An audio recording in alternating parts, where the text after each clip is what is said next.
anyhow, what Panksepp observed, and I think this is a brilliant piece of science, is that first of all, juvenile male rats in particular like to rough and tumble play. They like to wrestle, and they actually pin each other just like little kids do, or like adult wrestlers do. They pin their shoulders down, and that basically means you win. And so, okay, so that's pretty cool. But what's even cooler, I think, well, there's three things. One is the rats will work for an opportunity to get into an arena where they know that play might occur.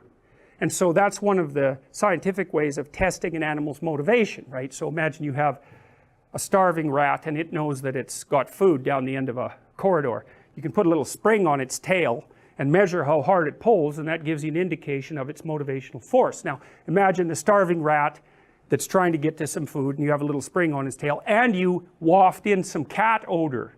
So now that rat is starving and wants to get out of there. He's going to try to pull even farther towards the food. So getting away plus getting forward are separate motivational systems, and if you can add them together, it's real potent. And part of the reason why in the future authoring exercise that you guys are going to do as the class progresses, you're asked to outline the place you'd like to end up, which is your desired future, and also the place that you could end up if you let everything fall apart, is so that your anxiety chases you and your approach systems pull you forward. You're maximally motivated then. And it's important because otherwise you can be afraid of pursuing the things that you want to pursue, right? And that's very common. And so then the fear inhibits you as the promise pulls you forward, but it makes you weak because you're afraid. You want to get your fear behind you, pushing you. And so what you want to be is more afraid of not pursuing your goals than you are of pursuing them. It's very, very helpful. And lots of times in life, and this is something really worth knowing, you know, and this is one of the advantages to being an autonomous adult, is you don't get to pick the best thing. You get to pick your poison. You have two bad choices, and you get to pick which one you're willing to suffer through.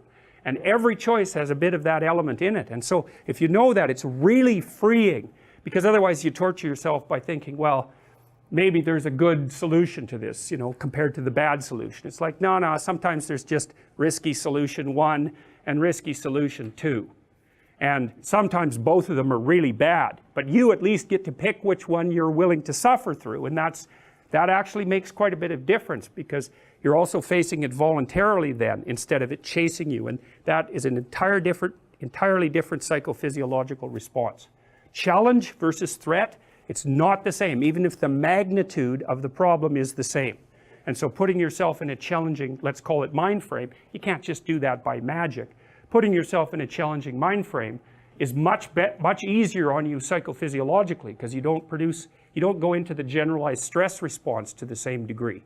And you're activating your exploratory and seeking systems, which are dopaminergically mediated and that involve positive emotion. So if you can face something voluntarily rather than having it chase you, it's way better for you psychophysiologically.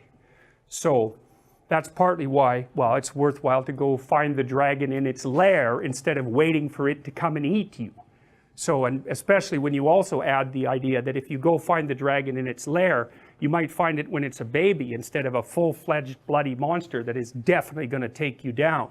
And so that's part of the reason why, well, there's a whole bunch of things that emerge out of that observation, like don't avoid small problems that you know are there. Face them, because they'll grow into big problems all by themselves. And you can think about, imagine the tax department sends you a notification. You owe them like $300. Well, it's, you know, that's annoying. Maybe you don't even want to open the letter. Or maybe if you do, you just put it on the shelf. But that damn thing doesn't just sit there like a piece of paper on the shelf, right? You ignore that for 5 or 6 years, it's going to become attached to all sorts of horrible things. And if you ignore it long enough, you get the idea. It's going to turn into something that is completely unlike the little piece of paper that it's written on. And many, many problems in life are like that. You'll see that they pop their ugly little head up, and you know, and you might want to turn away. You might not want to think about it, which is the easiest way of turning away, right? You just don't attend to it. It's not like you repress it or anything like that. You just fail to attend to it. And that's as a long-term strategy, it's dismal. It's also something I think that's more characteristic of people who are high in neuroticism and high in agreeableness, because agreeable people don't like conflict. And people who are high in neuroticism, who are high in negative emotion, are hit harder per unit of uncertainty or threat. And so, you know, and that's partly why in psychotherapy, a lot of times the people you see need assertiveness training, so that would be the opposite of agreeableness, or they need to help get their anxiety and emotional pain under control.